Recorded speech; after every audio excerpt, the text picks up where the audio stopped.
का ख्याल जरूर रखें। खबरें हम लगातार आपको बता ही रहे हैं और अब जो खबर मिल रही है अमेरिकी शॉर्ट सेलिंग कंपनी हिंडनबर्ग की रिपोर्ट में अडानी ग्रुप की कंपनियों में सेबी चीफ माधवी पुरी बूच की कथित हिस्सेदारी के खुलासे के बाद इस पूरे मामले को लेकर के राजनीति शुरू हो चुकी है। नेता प्रतिपक्ष राहुल गांधी ने सरकार पर निशाना साधते हुए सवाल किया कि सेबी पर लगे गंभीर आरोपों का जिम्मेदार कौन है।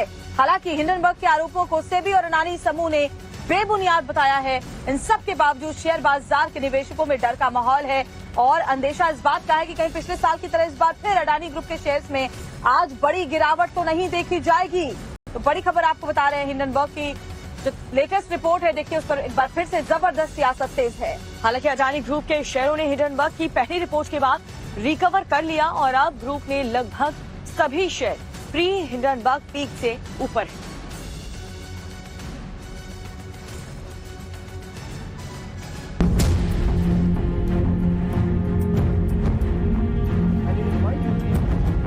अमेरिकी short seller company Hindenburg research की नई रिपोर्ट आने के बाद सेबी और चेयरपर्सन माधवी पुरी बुच विपक्ष के निशाने पर हैं। मामले में अब लोकसभा में विपक्ष के नेता राहुल गांधी ने तीखा हमला बोला है। सरकार को आड़े हाथों लेते हुए राहुल ने कहा कि छोटे खुदरा निवेशकों की संपत्ति की सुरक्षा का जिम्मा संभालने वाले सेबी की प्रतिष्ठा को उसके चेयरपर्सन पर लगे आरोपों ने गंभीर रूप से ठेस पहुंचाई है। And it is my duty as leader of the opposition to bring to your notice that there is a significant risk in the Indian stock market because the institution that governs the stock market is compromised. Savings of millions of Indians, hard-earned, honestly earned savings are at risk. Hindenburg research की नई report को लेकर राहुल गांधी ने केंद्र सरकार को भी आड़े हाथों लिया। राहुल गांधी ने एक वीडियो शेयर कर पूछा कि सेबी के अध्यक्ष माधवी पुरी बुच पर लगाए गए आरोपों के बाद अगर निवेशक अपनी गाढ़ी कमाई खो देते हैं तो जवाबदेह किसे ठहराया जाएगा। सोशल मीडिया प्लेटफॉर्म एक्स पर वीडियो मैसेज जारी कर राहुल ने इस मामले में 3 बड़े सवाल पूछे। The first, why has Chairperson Madhavi Buch not resigned? Second, God forbid something were to go wrong and investors were to lose their money. Who is responsible? Is the Prime Minister of India responsible? Is Madhavi Buch responsible? Or is Mr. Adani responsible? New allegations have emerged. Very serious, explosive allegations have emerged. Is the Supreme Court going to look at this matter suo motu again?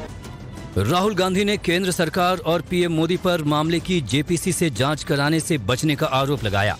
विपक्षी पार्टियों ने यह भी आरोप लगाया कि इस मामले पर तीखी बहस के डर से सरकार ने समय से एक दिन पहले ही संसद का बजट सत्र समाप्त कर दिया।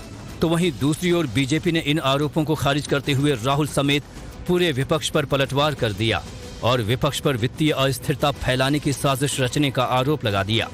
ये संदेह बहुत गहरा हो जाता है कि सीमा पार से विपक्ष के कुछ ऐसे तार जुड़े हुए हैं कि भारत के हर संसद सत्र के दौरान एक अव्यवस्था का वातावरण उत्पन्न किया जाए। और यह बात हम गंभीरता से कह रहे हैं कि विपक्षी दल भारत में अस्थिरता और अराजकता उत्पन्न करना चाहता। तो मैं पूछना चाहता हूं एक लाइन में कि विदेश के संस्थानों से यह कौन सा याराना है कि भारत के आर्थिक संस्थान के हर विषय के ऊपर आपका निशाना है। हिंडनबर्ग की नई रिपोर्ट पर गरमाई सियासत के बीच सेबी चीफ माधवी पुरी बुच का बयान भी सामने आया। हिंडनबर्ग रिपोर्ट में अपने ऊपर लगे आरोपों को निराधार और चरित्र हनन का प्रयास बताया। सेबी चेयरपर्सन ने सभी फाइनेंशियल रिकॉर्ड डिक्लेयर करने की इच्छा व्यक्त की है। अपने पति धवल बुच के साथ एक जॉइंट स्टेटमेंट में उन्होंने कहा, हमारा जीवन और फाइनेंशियल एक खुली किताब है। हिंडनबर्ग रिसर्च की रिपोर्ट का अडानी ग्रुप ने भी खंडन किया है। अडानी ग्रुप ने कहा, हिंडनबर्ग ने अपने फायदे के लिए सार्वजनिक रूप से उपलब्ध जानकारी का गलत इस्तेमाल किया। अडानी ग्रुप पर लगाए आरोप पहले ही निराधार साबित हो चुके हैं। गहन जांच के बाद सुप्रीम कोर्ट ने जनवरी 2024 में हिंडनबर्ग के आरोपों को खारिज कर दिया था।